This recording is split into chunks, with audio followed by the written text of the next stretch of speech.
Kerala is a beautiful place in India. The culture and traditions of India are different from other countries in the world. The belief is that the first religion in the world was Hinduism, and it is one with a lot of gods and goddesses. In the northern part of Kerala, they believe in a goddess with the name Mushchalot Bhagavathi, whose temples are called Mushchalot Kavu. The devotees make different offerings to this goddess, one of which is Chovva Vilakk. We can watch a Chovva Vilakk offered by Rashma Maheshkumar, a devotee of Mushchalot Devi. During the Chovva Vilakk day, all the friends and relatives gather at the temple to become part of the function, based on the invitation they received from the individual who arranges the function. Rashma Maheshkumar's family, relatives, and friends are reaching the temple to attend the function. As this is also a gathering of close ones, everyone enjoys the moments together in addition to attending the function. As part of the function, breakfast and lunch will be served.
several myths as well as local legends that are associated with the Muchkilotu Kavas, one of which is that the goddess took shape from the drops of sweat of Lord Shiva as he was performing a Vandava dance. However, the local folklore states something different. A very beautiful and intelligent girl was born in a Brahmin house at Perinchela, which is now known as Thalaparamba, a town that is part of northern Kerala in India. She was unmatched when it comes to her intelligence. She had learned all the Vedas by the age of 12, and no one could defeat her in debates. The male scholars, who could not accept a girl being more intelligent than them, hatched a plan to trap her. At the next debate, the questions set for the girl by the men were, which is the most enjoyable pleasure? Which is the most intense pain? The young girl, who had knowledge of all the sciences, replied, it is lovemaking that gives the ultimate pleasure, while labor pain is the most intense suffering. The men were waiting for such a response from the girl. How can a virgin like her know about lovemaking? Without giving birth to a child, how can she speak about labor pain? The men set off a campaign against the girl, and she was expelled from the community and thrown out of her house. The helpless girl had to leave all her ornaments and wander around the streets wearing only her clothes.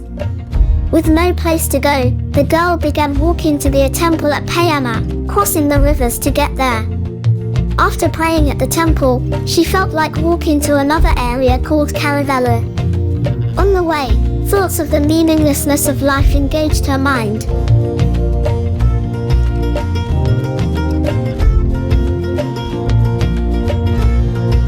She arrived at Karavelu the day after the festival of the Mahadeva temple there had ended, and by that time, she had taken the firm decision to end her life. She prepared a pyre, and wished for some world to help the fire burn more intensely. A Thea community man was walking that way, and the girl asked him to give her the dried coconut that he was carrying. But he was overcome by fear and refused her request. A little while later, the Vanyan community man, who was a Pardana soldier of the Kolafiri king, passed along the place too, carrying a large vessel full of oil. The girl requested him for the oil, and the kind man gave all the oil to her without knowing her intentions with it. The oil made the pyre burn fiercely, and the poor girl jumped into it, ending her life. The girl possessed the life force of Lord Shiva and went straight to the god's abode in Kailasa after death. However, Shiva immediately turned her into a divine being and sent her back to earth in a golden chariot. This is the belief. At the same time, several strange incidents took place at the house of the Muchkilotu soldier. His wife saw waves in their well along with sounds of bangles and anklets, while the soldier himself noticed a ball of fire on the black palm tree on their land. The empty oil vessel was also found fully filled, and so the soldier realized that his house had the presence of the goddess and installed the deity on the western side of the building.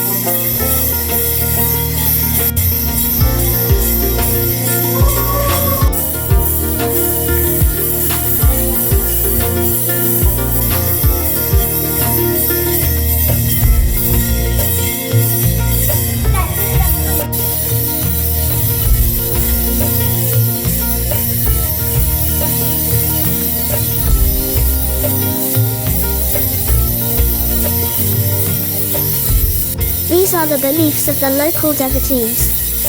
In the Votampatu, songs in praise of the gods, the Devi declares that she is always present at the western side of a Pardane's house. If this is the house of a Muchkilotu Pardane, I am the divine virgin of Muchkilotu, says the goddess in the songs. Meanwhile, the Kolafiri king also saw a dream in which the goddess made an appearance, and he decided to perform Vayam, representing the divinity. Local law says that the first shrine dedicated to Muchkilotu Pagavati came up at Karabela, where the young girl scholar took her own life.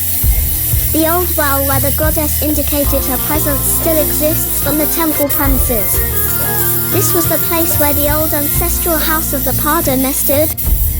The position of the well confirms that the well existed before the temple was built.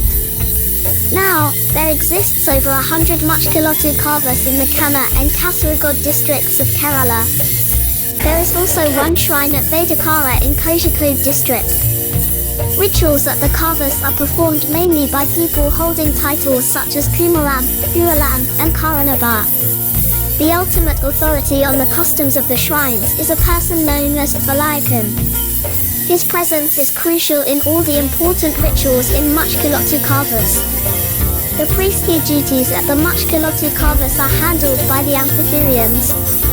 Amphithearians have dedicated their lives to the shrine.